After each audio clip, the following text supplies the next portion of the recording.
안녕하세요. 김성겸 목사입니다. 산돌 성경 읽기에 오신 여러분 환영합니다. 오늘은 잠언 28장, 29장 살펴보겠습니다. 잠언 28장은 솔로몬의 잠언이 계속 이어지고 있습니다. 몇 개 구절만 살펴보도록 하죠. 우선 3절, 가난한 자를 학대하는 가난한 자에 대해서 이야기합니다.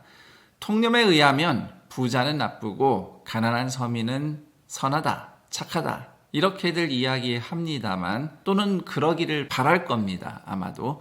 하지만 사실은 가난한 사람도 하나님 앞에서 얼마든지 죄악을 저지를 수 있습니다. 3절이 말하는 것처럼 가난한 자가 같은 가난한 처지에 있는 다른 사람을 얼마든지 괴롭힐 수 있는 겁니다. 물론 때때로 그런 것을 이용하는 부자들도 있기는 하지요. 이에 반대 사례는 6절에 나옵니다. 가난하여도 성실히 행하는 자.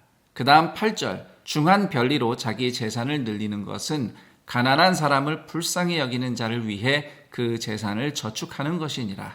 고리대금업은 율법을 어긴 부정한 돈벌입니다. 그러나 결국 그 돈은 다 가난한 자들에게 돌아갈 것입니다. 하나님이 그렇게 공의를 실현하실 것이라는 거죠. 그러는 한편 하나님의 백성은 율법, 즉 말씀에 명시된 공의, 즉 사회 정의를 실천할 의무가 있습니다.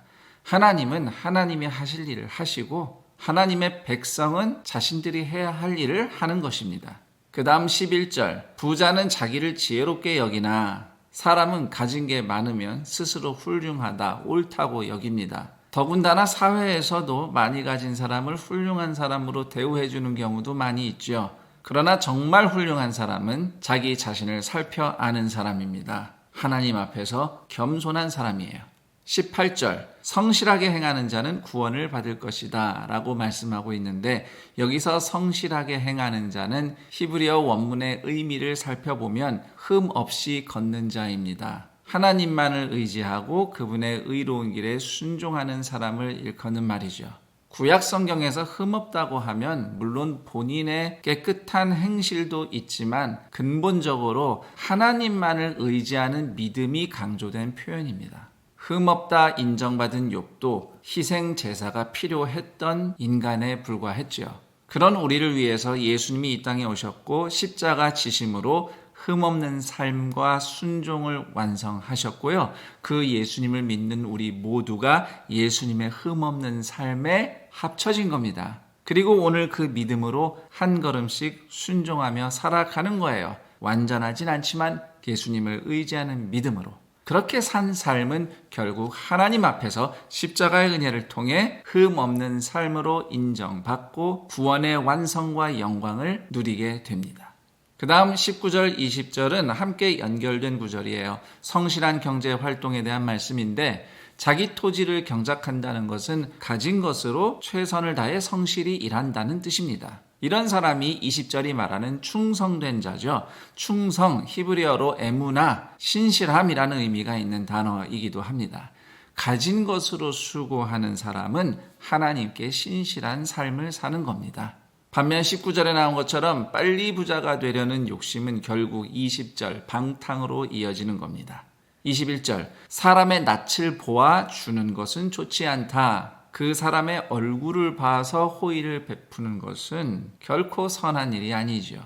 그 다음 26절, 지혜롭게 행하는 자는 구원을 얻을 자니라. 정말 그렇습니다. 지혜롭게 행한다는 것은 하나님을 경외하고 의지하고 순종한다는 뜻입니다. 계속해서 29장으로 넘어가겠습니다. 우선 눈에 들어오는 구절들은 10절, 13절, 16절, 27절이에요.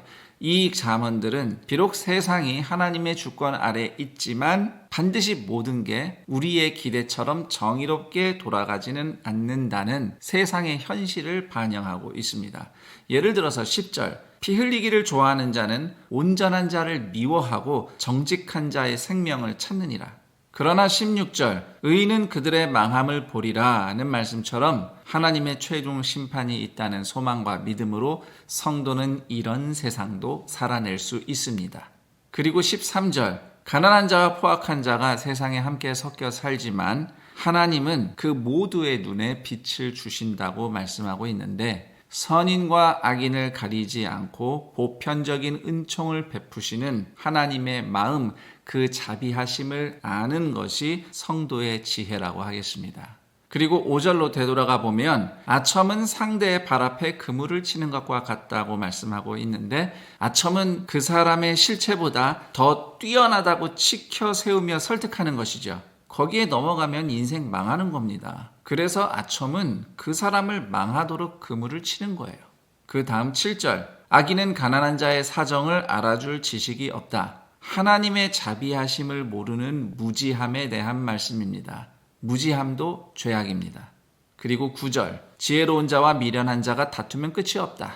핵심은 미련한 자와 아예 엮이지 말라는 겁니다.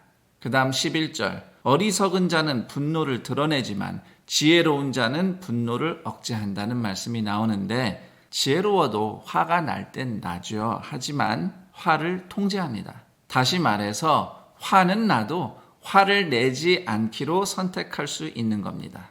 18절 보시면 묵시라는 단어가 나오는데 히브리어로 하존이라고 합니다. 흔히 비전, 환상이라고 번역되는 단어인데 전반적으로는 계시라는 의미입니다. 그런데 18절에서 하나님이 주신 계시는 뒤에 언급된 율법을 의미합니다. 그 다음 20절, 말이 조급한 사람보다 미련한 자에게 오히려 희망이 있다는 말씀인데, 잠언 26장 12절과 비슷한 어법입니다. 26장에서는 스스로 지혜 있다 여기는 교만함이 미련함보다 더 나쁘다고 말씀하고 있는데, 서로 비슷한 29장 20절과 26장 12절을 함께 연결해서 생각해 보면 29장이 말하는 말의 조급함이라는 것은 확실히 스스로 지혜롭다고 생각하는 사람의 행동이 되겠습니다. 내가 옳다고 생각하니까 급하게 판단하고 빨리 말해버리는 것이죠. 이런 것은 미련한 것보다 못하다고 잠언이 이야기하는 겁니다. 그리고 21절, 종을 곱게 양육하면 나중에 자식인 채 한다는 말씀이 나옵니다. 분수를 넘어 건방지게 행동한다는 뜻이죠. 그렇다고 종을 함부로 대하라는 뜻은 아닌데요. 그보다는 분수에 맞도록 경계선을 지키도록 통솔하라는 뜻입니다. 그리고 26절, 주권자에게 은혜를 구하는 자가 많으나 사람의 일의 작정은 여호와께로 말미암느니라. 세상에서는 문제를 해결하기 위해 힘 있는 사람들을 찾아갑니다. 그러나 세상에서 힘 있는 사람이 정의를 장담해 주는 사람은 아니에요. 정의는 오직 하나님으로부터 옵니다. 그러므로 사람들이 은혜를 구할 대상은 세상에 힘 있는 자가 아니라 오직 하나님이십니다. 여기까지 잠언 28장, 29장 살펴봤습니다. 그럼 전 여기서 인사드리고 내일 그 다음 내용과 함께 여러분 다시 찾아뵙겠습니다. 감사합니다.